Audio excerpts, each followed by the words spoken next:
Friday, April 29th. Love you, baby. Love you. Hi.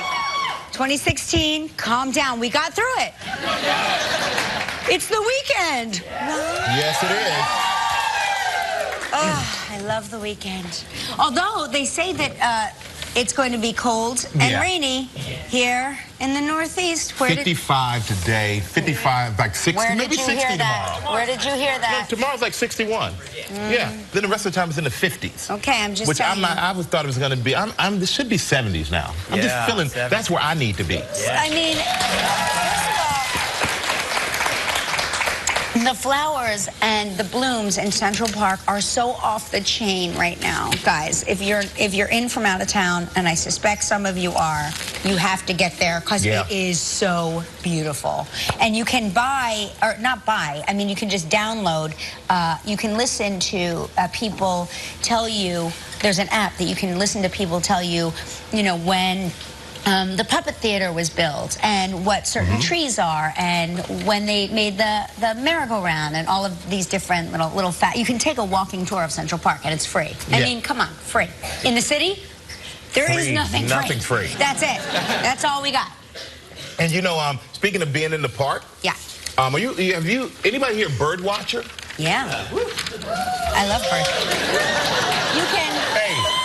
You don't have to fake it if you're not. I saw a seagull. No, but you saw a seagull once. No, but in the park now they have the big photographers. Oh, you know, the guys that they watch the hawks and they have a bucket. You can make a donation and you can look into their lens. Although, you know, I'm not big into sharing my lens. Well, right. But where does the money go? To the birds? I don't know. That's a good question. I just went to the birds. I don't know. There's a bird called a Swainson's warbler or Swanson's warbler. Okay. They have not seen this bird in the park the first time in more than a decade. Oh. That bird right there. Wow. Wow. Now, I'm not a bird watcher, so I'm going, I've seen that bird. Looks like a bird. But the bird watchers are like, this is a bird that makes you drop all of your plans. And then the guy said, it's another bird watchers are losing their beep moment. He's excited about the bird. They're losing their beak. They're losing yeah, first time in the century that bird's been in the park. Everybody's lining up to check it out and be nice to the birdies. That's it. That's all I got. That's it. That's fun. Wow. That's interesting. Speaking of birds, hey, speaking of birds, there's a great article in the paper, and I want to get your take on it, because I don't have a take on it, but I want yours. So, you've gotten divorced, and anybody here, like, gotten divorced? Anybody? Some people? You have. Okay. So, they're saying now there's something called, and they're not sure, the article is sort of non-specific, but they're saying it's either the greatest plan ever or the dumbest plan ever. It's called bird nesting, where instead of, you know, how you separate and then, you know, the children have to go between the parents, this is keeping the kids in the house and the parents rotating in and out of the house. To me, it sounds like a disaster, but and it also sounds like something only rich people could do, because how many homes, I mean, how many, like, then each parent has to have a separate... That's 3 homes. That's 3 homes you're paying for, right? We talked about me locking my bedroom doors yesterday. Yeah. If I'm sharing a house with my ex every once in a while and she can still get in with a key at any point, I'm definitely locking the door. I mean, there's no way. The only thing you'd have to just share the other house if you'd have to, like, I don't know. I couldn't do that. No. We might as well stay married and just went through everything we're going through. You know, well, guess what they're saying? Guess what this article says? That a lot of people just stay in bad marriages because they can't figure out the situation. So they literally are just staying together because they're like, we can't afford to get divorced. But I don't like that idea, and I look at it like this: if you're in a relationship with somebody, apparently there was love there at some point, or hopefully you wouldn't have gotten married and you wouldn't have had kids. Things change, but if things change, I think it's very important to be happy instead of being miserable together, to be happy by yourself. Because your kids are going to pick up on whatever energy you're giving out. Exactly, so if you're together and you're miserable, they're not going to be miserable. Right. I'm not a fan of the bird nesting. Yeah, but all the bird watchers out there are losing their beep. People at home aren't into it either. People at home are not into it. Yeah. 89% say bad idea. And we agree with you. At least I do. I think it would be. To me, like I said, I don't have a frame of reference, but it sounds like it would be a terrible idea from my perspective. Yeah. Because I don't see how it would work. I wouldn't be alive right now. I can tell you that. Although I am all about whatever traumatizes the kids the least. Yeah. You know what I mean? Whatever, because they don't. Here's the people that matter the most in these scenarios. The kids, you know, they had nothing to do with any of it, so it should be the least amount of trauma on them. Although I think that in a lot of marriages that go awry, two parents rotating in and out of the house could be very traumatic if they're not getting along. And I think your kids adapt to it, and their kids deal with it. And when you're with your kids, you be with your kids, and you take care of your kids. You be a parent, and then when they're with their other parent, they get the same thing. So I don't like that rotating thing, in and out the house. So you're not going to do that? Absolutely not. So. Just to clarify, you're not going to do that. I'm not going to do it. And maybe I should. Her house is nicer than mine. Well, you live in New York City. Oh, boy. Oh, that ain't a bad idea. Let me do that poll. Yes. Let's bird nest. And you remember they had this whole big thing about we almost had a record snowfall here this year? And there was a big scandal over it. Well, they got a crackerjack team of meteorologists. They got like Rutgers University professors, even a member of the Federal Aviation Administration. They got together, they crunched the numbers. They went through all the numbers and stuff, and they found out that we did break the record. It was a record snowfall. So here's the question. Why were they trying to keep the record from us? Well, it took 3 months and a 10-person snow team, and they took me with my eyeballs looking outside. Yeah. But the record was 26.9, and they went up to 27.5. So they went in and reconfigured it and figured it out, and we broke the record. All right. We are the champions. It's good to be #1 at something. Yeah, it's good, yeah. And this is really sad to me. I don't know, it meant a lot to me growing up. I grew up in South Jersey near Philadelphia, where, yes.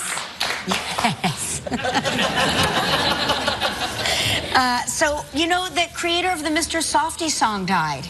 I know. So in South Jersey and Philadelphia and certain areas in the, you know...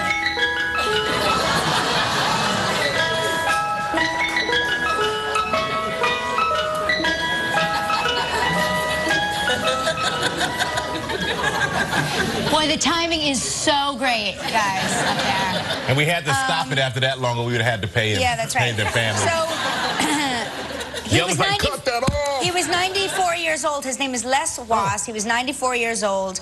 And my sister and I remember my sister and I we wrote what we thought were lyrics to the Mr. Softee song, and these were our lyrics. The saddly, saddly, dingy dongy, saddly, saddly, ding dong. Now, when you're 4, this seems like you're coming up. We're like, we are songwriters. Yeah. We're going to be able to buy our own Mr. Softee truck. We got a future. But we didn't, you know, we didn't call it soft serve. We would call it custard with Jimmy's, right? So you guys are from the, right, okay, so custard with Jimmy's. So the first time I came to New York and I asked for a custard with Jimmy's, people looked at me like I had my head screwed on crooked. They were like, do you mean...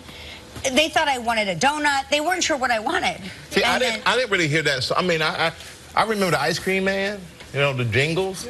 But like in Germany, it was like... Yeah, what'd you have in Germany? They had ice cream trucks. Right. But it wasn't like that. What song did they play? I don't know. It was in German. I don't know. No, I don't know. I don't know what it was. You had the Good Humor Man. You had the Good Humor guy? Ice cream pops, no soft serve. And what did you have, Art? Same thing, Good Humor. Good humor? You had Good Humor. Huh. That's so ironic that the two of you had the Good Humor Man. Well, they're in Chicago. So like... Started in the Dark Ages. We had the Good Humor Man.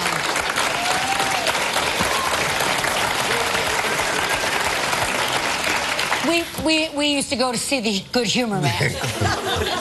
It didn't rub off on us. Yeah. And, you know, there were a lot of kids here in the audience yesterday, and a lot of guys who worked here brought their kids because yesterday was National Bring Your Kids to Work Day, I guess.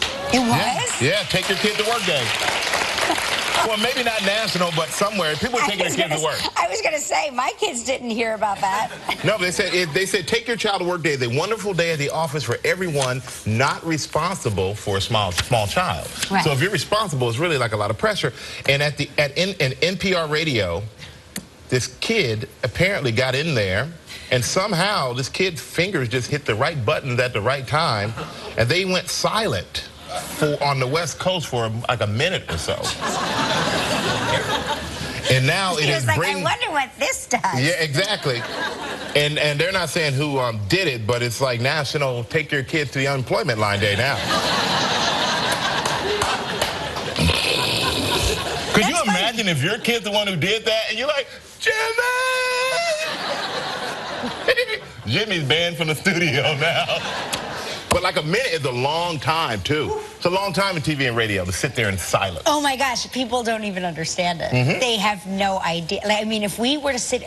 Let's just sit here for 10 seconds in silence. Ready? Gelman, you count, but with your fingers, not out loud. Go.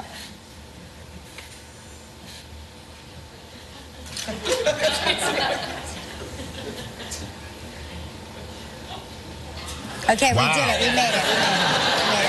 We made it.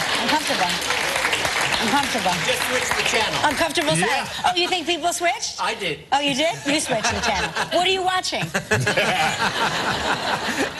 And then this was cool though. You know they got those like hoverboards you get on and all that stuff, which I don't have one. Yeah, I know. My kids, I didn't get one because they burning down. They were catching on fire. Yeah. And I almost fell on one, so that was enough for me. But this guy made a hover bike. Yeah. Colin Firth. He's famous for it. He made some homemade Wolverine claws. He made a jet-powered bicycle. And this is his hover bike. What? That actually is hovering. Oh, yeah. That is some Star Wars stuff right there. Oh. Now, he didn't say you could hover long. But there's no seat. You have to have an incredible core strength to keep that bike from tipping over. Yeah, but you know what he did? There's no seat on it, anything like that. It has no brakes. And he shows it, like you can watch the video, short bursts. But he built, it took him, it didn't take him long to build this thing. It took him over 3 months, but maybe only 4 to 5 weeks to put it together because he used some parts from Ford, like to do all the work.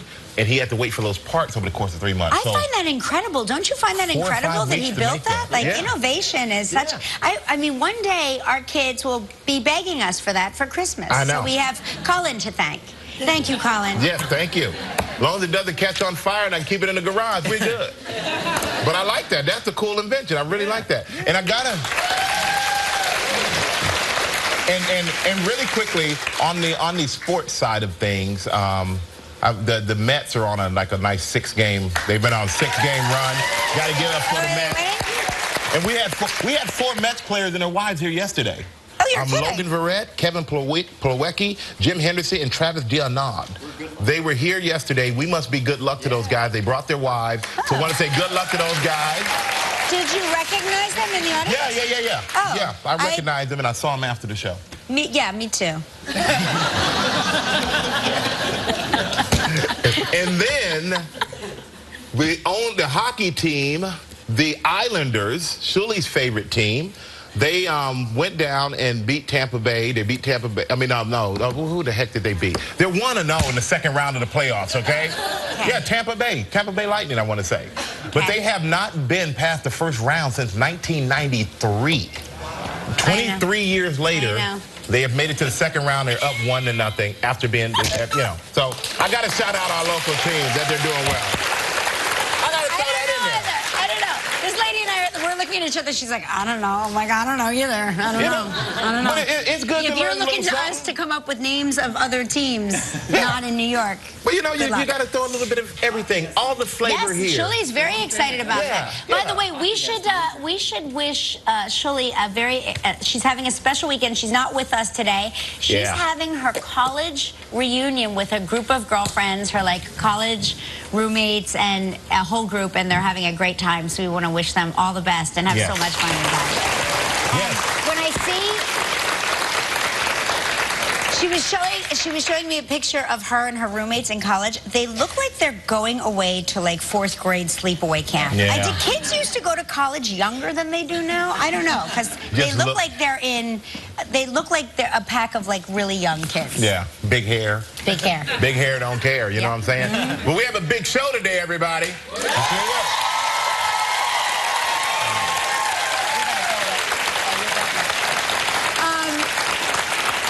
Yeah, Adam Levine is here. What?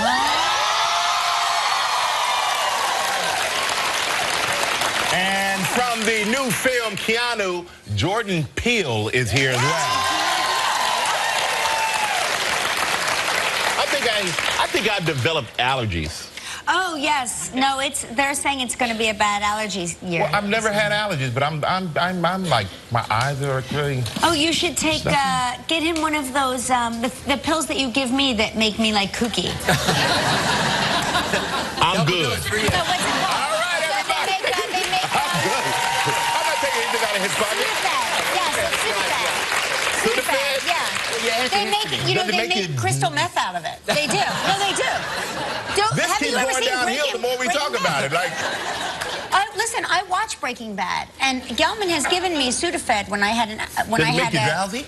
No, it makes you the opposite of drowsy. It made Perks me. you up, and, yeah, no, they've changed the formula. What do you mean, the crystal meth formula? Yes, they have one that now can be sold without being transferred into that. Yeah. No, what I was going to say was from watching Breaking Bad, and I am an amateur chemist. I believe I could make crystal meth. I think I've learned how. I'm just saying, I wouldn't do it. It's illegal and against everything I stand for.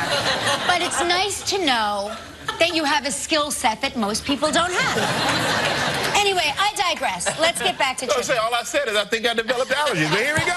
It's our Happy Dance Travel Trio.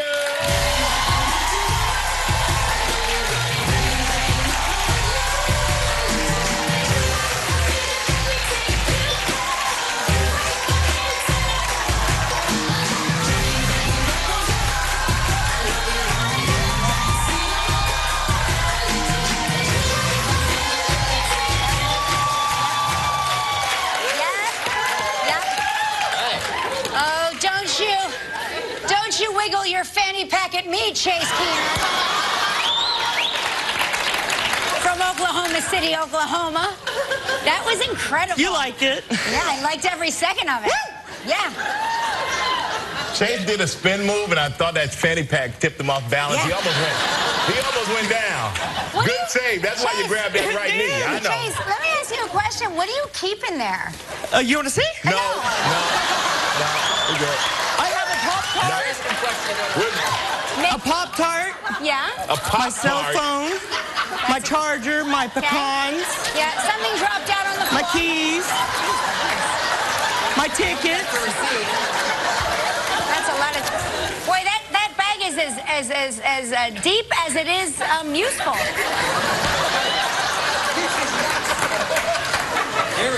All right, everybody, let's say hello to Susan McClellan from New Hyde Park, New York. Hello, Susan. Hi. How you doing? Okay, how are you, Michael? How are you, Kelly? Hey, we're great today. What are you doing this weekend? Well, today I'm off with the kids because they had off from school, and we were going to head into the city. Oh, good. Nice. You should come see us. We're here for about 40 more minutes. Yeah, I don't think we're going to make it. I love your picture, though. I like your dance move. Yeah. Oh, thanks. Well, you know what? Hopefully we can spin the wheel. You can answer this question. You can go on a nice trip somewhere, okay?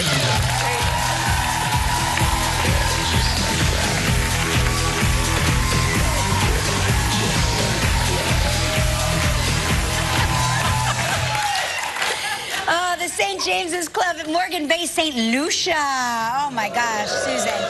7 7 days and 6 nights in a 1-bedroom ocean view suite. Holy cow, is this luxurious. It's all inclusive. Yes. What? Oh, that means it includes all. Yeah. This trip is provided in part by Hotels.com. It's a prize valued at $8,300. You have 20 seconds and only one guest, Susan. Good luck. Thank you. All right, Susan, here you go.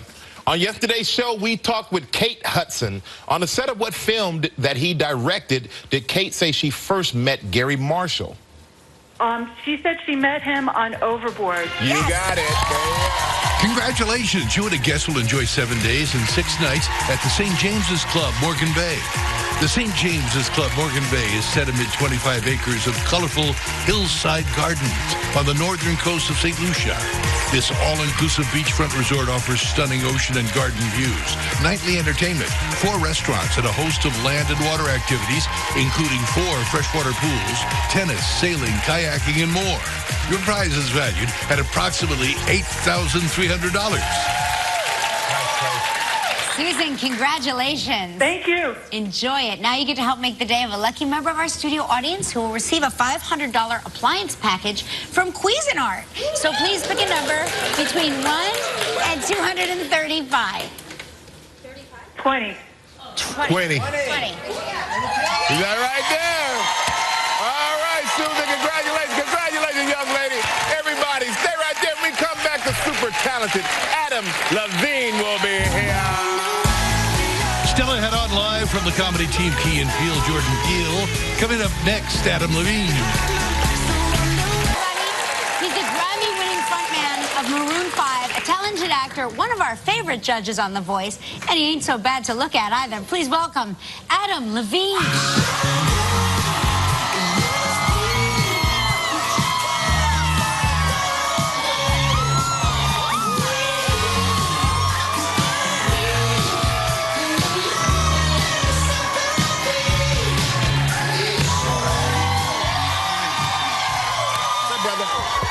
Good to see you, man. Hey.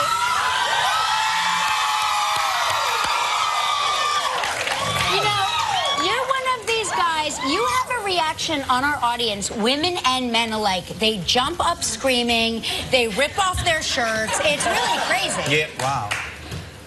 Cool. So, congratulations are in order. You're about to have a baby. I'm having to be a baby. Thank you. Yeah, super pumped. Do you know what you're having? Having a girl. All right.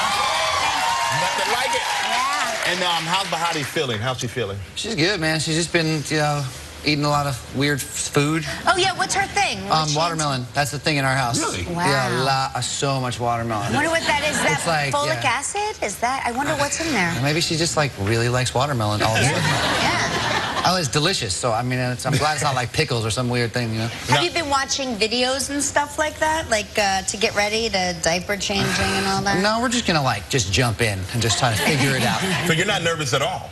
No, I mean, I'm really not. I'll probably be a lot more freaked out when I see the baby and I'm like, oh, there's a baby now. It's like, but it's just so much fun, and she's been really lucky. She's been healthy and happy and a little tired, but that's pretty much it. Yeah, Jerry Seinfeld has this great joke about anytime 2 people go into a room and 3 people come out, something amazing has happened. It's a big deal. Yeah, a really big deal. It's a miracle. And something amazing is your birthday was last month, man. Yeah. Happy birthday to you, my brother. I forgot how old I was for the first time. Thank you. Forgot how old you were. How old are you? I'm 37. Oh. Well, see? Because, I think I get to a certain point where, I'm 30-something, I don't even really know anymore, but, I forgot straight up the other day. Someone asked me, and I'm like, I'm 36. And then they're like, oh, no, you know what? I'm 37. I'm sorry, my bad. Yeah, But did you celebrate, though? We were in Sao Paulo. We were in Brazil on tour. Oh, how great. And we had a nice dinner, so it was super fun. Hey, can I say something? I saw you in concert. Yeah. And it was incredible. Probably the best concert I've ever seen. You're an amazing performer. But more than that, I really like the way you treat your fans. You are terrific to your fans. Well, listen, I think that you realize when you've been doing it for as long as we have that your fans are the reason why you have a job. Yep. Yeah. That's right. And so it's true. That's right.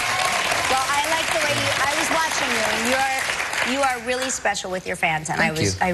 I enjoyed that aspect almost as much as the concert. Thank you very much. And now you guys have any plans on putting out any new music in Maroon 5? We're working on some stuff right now. We're kind of like, it's tough. We got all this, the voice is happening, and there's, we're in and out of the Babies studio. are happening? Babies and voice and stuff. But I did this song, not with the band, but for this new movie that I have to talk about because not enough people have seen it. It's called Sing Street.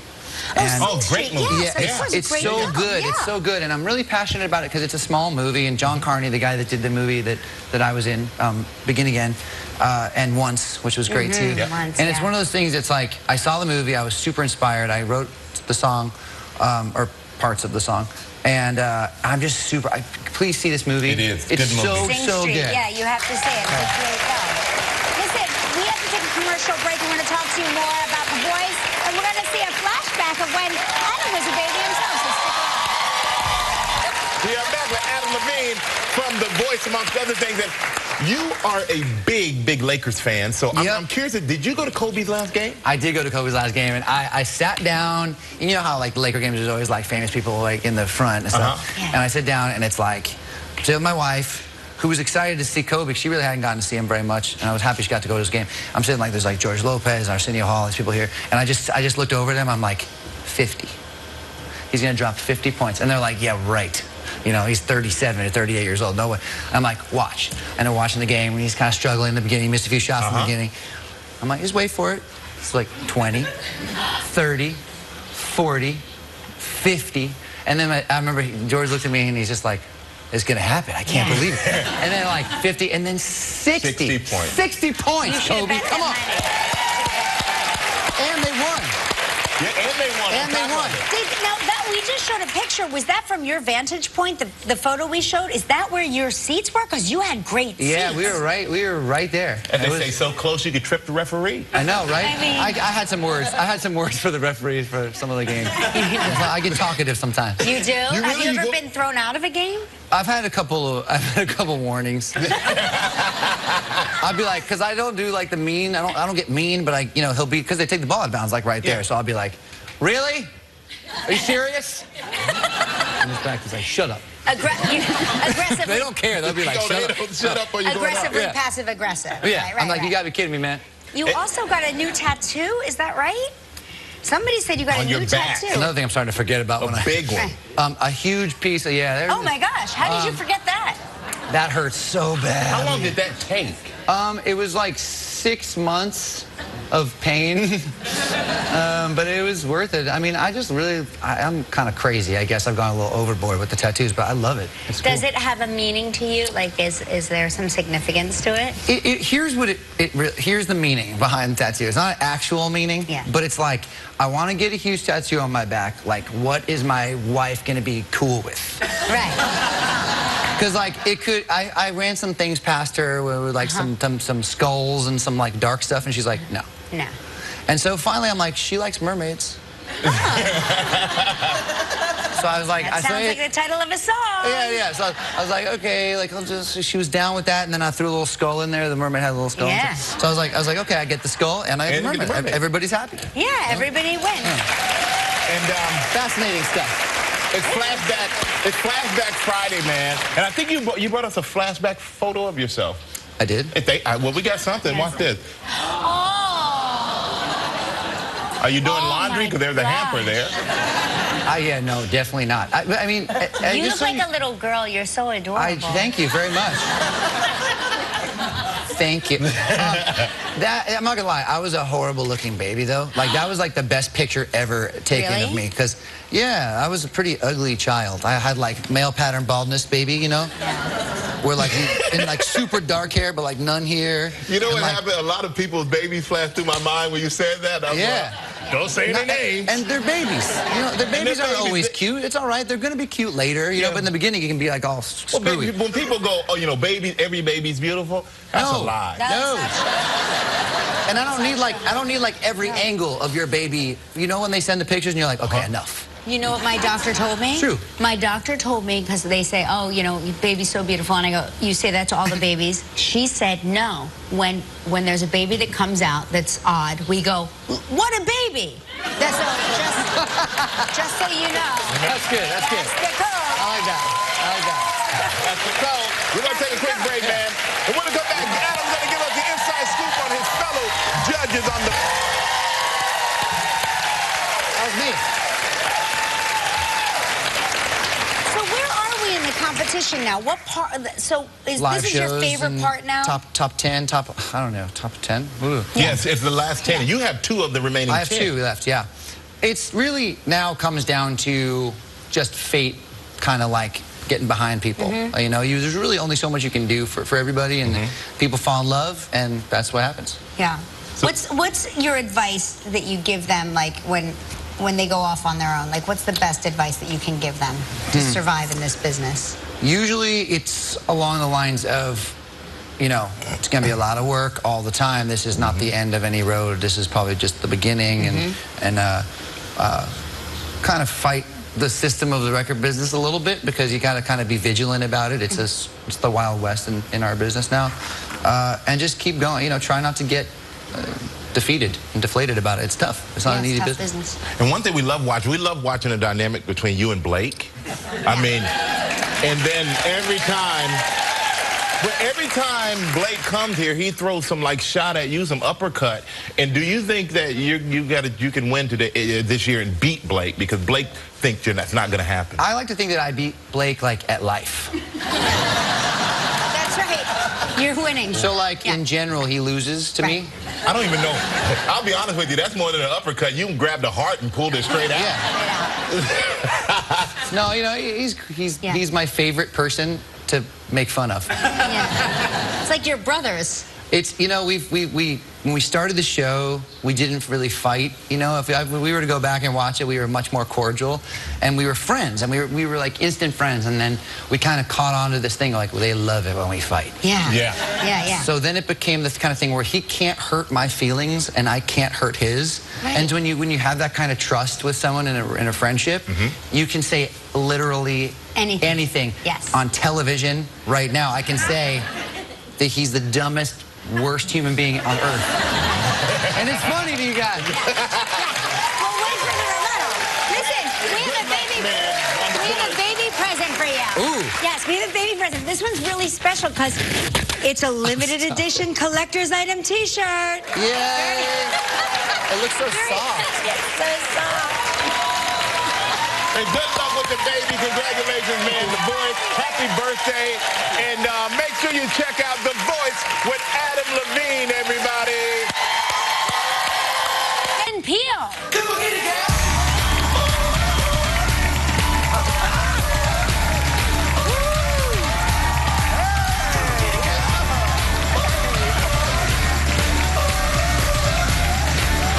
Bring it like that. You gotta shake it up. Oh my God. I love your face so much. I love you. Yeah. You got the dice game going. I got that dice game. Yeah. Craps. We're shooting craps. And do it. And do it. And do it. And do it. And do it. And it's done. Hey, I just found out you're engaged to Chelsea Peretti. Chelsea Peretti. Guys. Wow. We ran away. Don't tell my mother. We ran away, and no, she knows. But yeah, it's Congratulations, man. That's how Thank you. I'm Listen, the happiest man in the world. I am fully in favor of eloping. I think elopement's work. It does. Yeah, it takes does. all the pressure away. You spend all the money on yourself. You don't invite anybody. You just tell about it afterward. Like That's right. I'm doing right now. How'd your mom take the news? How did she handle it? Like, She was like, I'd like to be there, and I was like, yeah, well, we'll send you a picture. I love you. But how did you propose? How did I proposed? It was actually at our family talent show, where I was over with her family. My mother was there. Her mother was there. It was this thing we've done 2 years in a row now. How talented are your families? I mean, they're really. Okay. Oh yeah. All right. Okay. It's Star Search up in my family. Okay, good. No, it's a good family. A lot of dancing. You know, last year I did a rap where I roasted everybody. And I obliterated my family. I just went on. Great. So I won that year, and this year I did a little special thing. I kind of I played Imagine by John Lennon and did one of these sort of, you know, it looked like a comedy bit, you know, because I was like doing this like high integrity. I was like raising cards with writing on them about, you know, liberty and freedom. And then it organically went into a proposal. Oh, wow. Yeah, so it was good. Wow. I'm about to shed a tear over here, man. All right. Did you lose it doing that? Because it reminds me. I did start weeping a little bit. Which you know, you kind of want to be a man when you're proposing, get down on one knee, but no, I came up. I came up blubbering a little bit. You and Keegan-Michael Key have created so many memorable characters, so many funny things. God. I love this when you guys act like the football or the basketball players and you recite those names. That's right. Which one is your favorite? Which one's my favorite? You know, I like playing Barry-O. Barry-O is a good one. Barack Obama. Now, there he is. Barry-O is good. The president has seen Barry-O. The president's seen it. It's approved by the president himself. He doesn't mind the impression. It's kind of weird thinking of Barry-O out of work. Yeah. Right. This is going to happen soon. Like, what does out of work Barry-O look like? He just like, you know, just there's not a lot to do. Just puttering around the house a little bit. Going to see Hamilton again. That's the plot of the Hamilton fan. Barry-O. We're going to take a quick break, man. When we come back, we're going to find out why your spirit animals are Keanu Reeves and George Michael. And then that's very interesting to me. We'll be right back with Jordan Peele, everybody. Yeah. It gets real serious. Yeah, this is serious. And when you're talking about my pet, it gets real serious. And you play Rel, and that was Keanu, the kitten, who was catnapped by thugs. Catnapped. Catnipped. Catnipped, if you will. But yes, yeah, you know, the part of the movie is about the lengths you would go through to save your pet. And Keanu is like, you know, obviously he's the cutest kitten in the world. He's kind of the Helen of Troy of this movie. Everybody wants him. And Method Man's character, Cheddar, steals him, and Keegan and I have to go infiltrate the gang and pretend to be these... Cheddar. Cheddar is the head of the Blips, right? Cheddar is the head of the Blips, which is, you know, it's kind of the gang put together by the guys that got kicked out of the Bloods and the Crips. Right.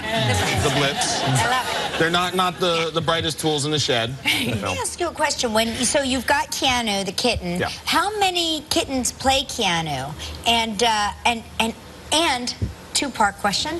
Aren't you shocked at how well set animals are treated? And don't you want to be in comparison? It's like, in comparison please. to people. Can I have the 3 handlers? I mean, it's amazing.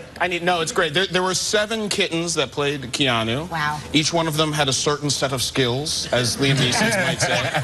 You know, it's you know, if a kitten is good at falling asleep, then that's the sleeping cat. Right. And you know, it's funny because Method Man, of course, plays this gang leader. You don't want to mess with him, but he's also has like a soft side. But he was very reluctant to hold the kitten. But once the kitten, because it was too cute, you know what I mean? You don't want to be. But once the kitten got in his arms, it's like he's the kitten whisperer. The thing would just fall asleep in his arms. And Method Man, well, that's just adorable. I don't know what to. That's too cute. It was perfect. Now, Keanu, is that a tribute to Keanu Reeves? A little bit. And Keanu is kind of, he's the Hollywood cat. And I love the soundtrack is George Michael songs because he's a genius. He's a genius, and he has that same duality that the movie has. He's like, you know, he's kind of a bad boy, but he's kind of very much not. At the same time, you know, and so he's kind of the spirit animal of the movie, along with Keanu, along with the kitten Keanu. Yeah. So you know what? Congratulations, man. Hey. Thank you for being here, my brother. Funny dude. So funny. You gotta go check it out. It is Keanu. It opened in theaters tonight, everybody. Get out and do yourself a favor. Check out Jordan Peele. If you'd like to know more about anything you see on live, visit livekellyanmichael.com. Hey, we're just showing some things from the inbox here. Sandy Eshawn from Medford, New York. Here's a picture of me with my brother and sister with a Dairy Queen truck in Congress, New York in 1960. I love Dairy Queen. Isn't that cute? Yeah. And Nancy Kerr from Frankfort, Indiana said, no ice cream truck. We had cows and a crank ice cream maker. Yeah. That's cool. Old Big school. show on Monday, everybody.